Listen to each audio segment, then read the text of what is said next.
Visualisation de Yule. Un vent sifflant parcourt la forêt à travers la nuit brumeuse.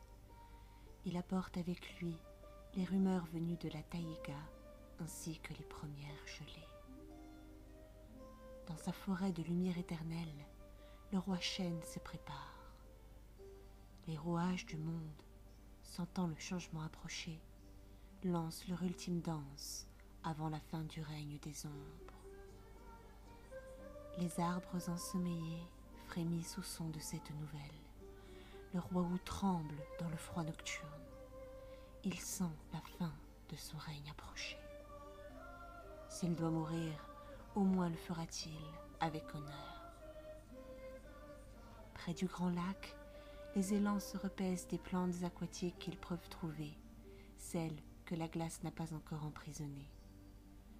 Aux abords des buissons épais, une colonie de lièvres tapisse les terriers de feuilles mortes qui assureront la chaleur nécessaire pendant la période d'hibernation.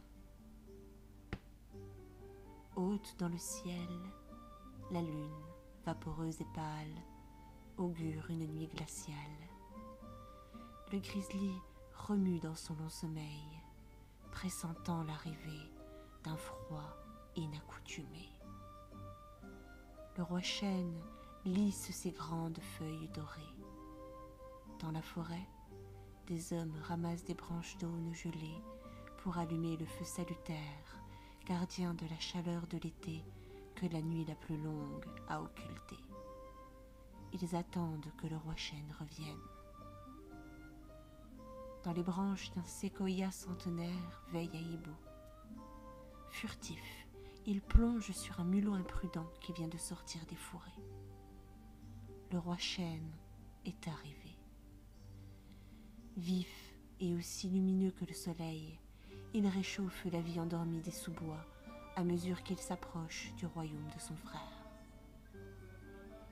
Avec sa tête auréolée de baies rouges, éclatante, et son feuillage vert feuille qui résiste au froid de l'hiver, ses longs cheveux argentés, ses yeux bleus acier rappelant les jours de gel, le roi Wu dégage une aura de vive et profonde intelligence, n'ayant d'égal que son grand âge. Armé de son bâton, il siège au milieu de la clairière embrumée où doit le rejoindre son jeune frère. Le roi Aulne, témoin de l'équilibre universel qui se joue, laisse glisser une larme qui tombe au sol dans un bruit de cristal brisé. Il voit ces deux forces de vie s'affrontant avec force et courage. Tous savent que pour que le cycle éternel s'accomplisse, l'auguste roi Wu doit mourir. Dans un fracas étourdissant, le roi Wu tombe enfin à terre, vidé de ses dernières forces pour laisser place au roi chêne, gardien de l'éveil de la vie.